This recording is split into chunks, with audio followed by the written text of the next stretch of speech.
ហេតុដែលនាំឲ្យកើតការយល់សប្តិពុទ្ធសាសនាលោកថាមាន5ហេតុរឿងដែលបណ្ដាលឲ្យយល់សប្តិទី1គឺយើងបរិភោគអាហារទៅឆ្អែតពេកហល់តែកាលណាបរិភោគឆ្អែតទៅវាហល់ពេកងុយដេកគូវាហើយយើងសម្រានលក់ទៅក៏ពះនៅវារំលាយអាហារក៏ក្រើកទៅឲ្យយើងយកសពរវើរវាយទៅហេតុទី1កើតពីបរិភោគអាហារទី2កើតពីរឿងអារម្មណ៍ល្អអាក្រក់មកប៉ះចិត្តវាជាប់នៅនឹងឯងកំហឹងវាកើតឬសេចក្តីរីករាយវាកើតជាប់ដល់សម្រានលក់ទៅអារម្មណ៍ហ្នឹងឯងធ្វើឲ្យយើងយកសពឃើញទេហេតុទី2ហេតុទី3គឺថាកើតរោគនៅក្នុងគម្ពីរពុទ្ធសាសនាលោកសំដៅទៅលើប្រមាត់វាកម្រើកតែប្រមាត់វាកម្រើកខ្លាំងក៏ឲ្យយកសពដែរហេតុទី3ពាក្យកណ្ដាលអាត្រៀតហេតុទី4ពួកទេវតាពួកអមនុស្សអីវតាធ្វើដំណើរពេលដំណើររាត្រីមកឃើញយើងសម្រានលក់ក៏ពួកភូតណាដែលវាកាចវាព្រើលហ្នឹងក៏ពញាក់យើងឲ្យឃើញចេះចោះឲ្យទៅខ្លាចហេតុទី5គឺពុព្វនិមិត្តគឺកម្មផលរបស់ព្រះយើងអត់មានណាមកបង្ហាញឲ្យឃើញទេគឺកម្មផលរបស់យើងណា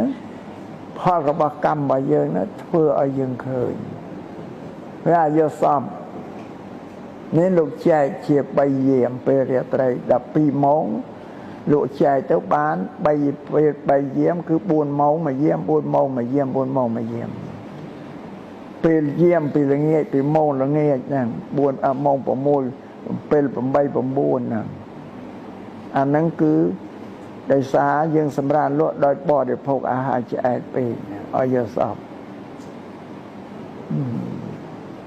ឬក៏មានអារម្មណ៍អីមិនល្អហ្នឹងរឿងហ្នឹងជាប់ចិត្តក៏យកសពទៅឬកើតរោគប្រមាត់អីហ្នឹងកម្រើកហ្នឹងហើយបើពាក្យកណ្ដាលអាត្រៀតថាហ្នឹងពួកអមនុស្សពួកភូដែលដើរមកឃើញបើអាហ្នឹងពួកនោះរូបល្អិតណាស់យើងមើលមិនឃើញទេមកឃើញយើងពញាក់បង្អើដល់យើងឃើញខ្លាចអីទៅយាមកណ្ដាលពាក្យកណ្ដាល4ម៉ោងពាក្យកណ្ដាលអាត្រៀតដល់4ម៉ោងចិត្តភ្លឺហ្នឹងអាហ្នឹងគេហៅពុព្វនិមិត្តគ្មានណាមកពន្យល់ដល់ឃើញល្អឃើញអាក្រក់ឆត់ហើយយកសពហ្នឹងអត់វែងទេយកសពខ្លីភ្ញាក់ឡើងនិយាយតែ4 10ម៉ាត់ប្រាប់គេនិយាយអាយុមិនសពឃើញឡើងភ្នំឡើងដើមឈើខ្ពស់គាត់តំណងចប់ហើយតែផុតយកសពគឺយើងត្រូវភ្ញាក់ភ្លាមភ្ញាក់ហើយចាំបានអត់វែងទេដែលអាត្មានិយាយយកសពថាឡើងភ្នំឡើងដើមឈើហើយយកសពឃើញលមាក់ប្រឡាក់ជើងអីកម្រងឬឈាមអីចឹងណាតែប៉ុណ្្នឹងឯងហើយបើយកសពឃើញឡើងភ្នំឡើងដើមនិយាយថាធ្វើការងារមន្ត្រីការឡើងប៉ុនឡើងសាក់ឲ្យអ្នករស់ស៊ីគឺតលសបច្ចនៃអានេះក្នុងយកសពអញ្ចឹងបើយកសពឃើញឈាមមកប្រឡាក់មួយក៏លាបដែរយកសពឃើញលមាក់កម្រងឲ្យប្រឡាក់ក៏លាបដែរអានេះក្នុងយកសពណាតម្រានិយាយតែអញ្ចឹង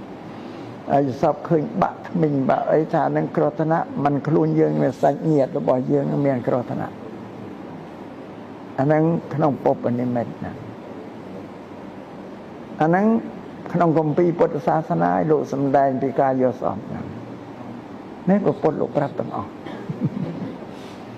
លោកប្រាប់ទាំងអស់បើសោកស្ដាយអត់បានរៀនបានសូត្រអីសោះញោមញាតដែរវាមិនជ្រះថ្លានឹងព្រះពុទ្ធហ្នឹងហ៎អាត្មាជំរាបចាគ្រាន់តែទទួលទានតំណែង